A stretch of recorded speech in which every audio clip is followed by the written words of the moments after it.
আসসালামু আলাইকুম। আজকে আমি নিয়ে এসেছি বড়ার রেসিপি। এই বড়াগুলো আমরা রমজান মাসে প্রত্যেকেই কিন্তু বানাই, আর এটা খুবই সহজ আর খুব সাধারণ।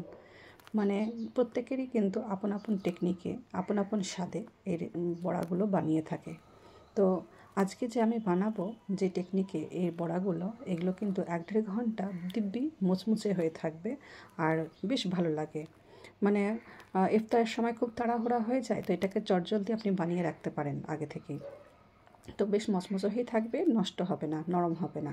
তো আমি করি কি, পুরো রমজানভর মাস আমি এই ডালের বড়াটা বানানোর জন্য এভাবে ডালকে পেস্ট বানিয়ে একটি জায়গাতে ভাগ ভাগ করে রেখে দিই, যেন পুরো রমজানটা আমার চলে যায় আর কি।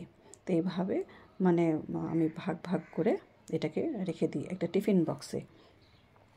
এটাকে ডিপ ফ্রিজে রেখে দিলে পরে দিব্যি বরফ জমে ভালো হয়ে থেকে যায়, তখন আর আপনার কোনো খারাপ হবে না, কিচ্ছু হবে না। আর যখন যখন যতটুকু প্রয়োজন ততটুকুই আপনি বের করে মানে ওটাকে বরফটা গলিয়ে নিতে হবে, তারপর একটু মশলা টশলা দিয়ে ভাজা করলেই হলো।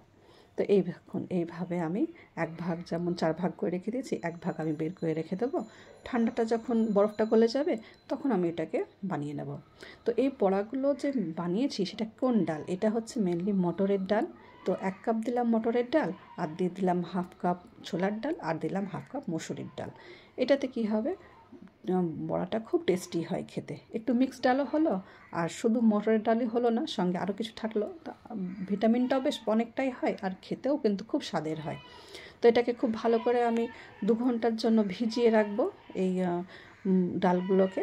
তারপর এটাকে আমি মিক্সিতে, তো এই তো আমি এবার মিক্সিতে এটা বেটে নেব। আর বেটে নিলে কী হবে, এটা একদম পেস্ট করে নেব না, একটু কিন্তু মোটা মোটা ভাব থাকবে, একটু ভাঙা একটু গোটা, এইভাবে আমি বাটবো আর কি। একদম মসৃণ পেস্ট বানিয়ে নেব না।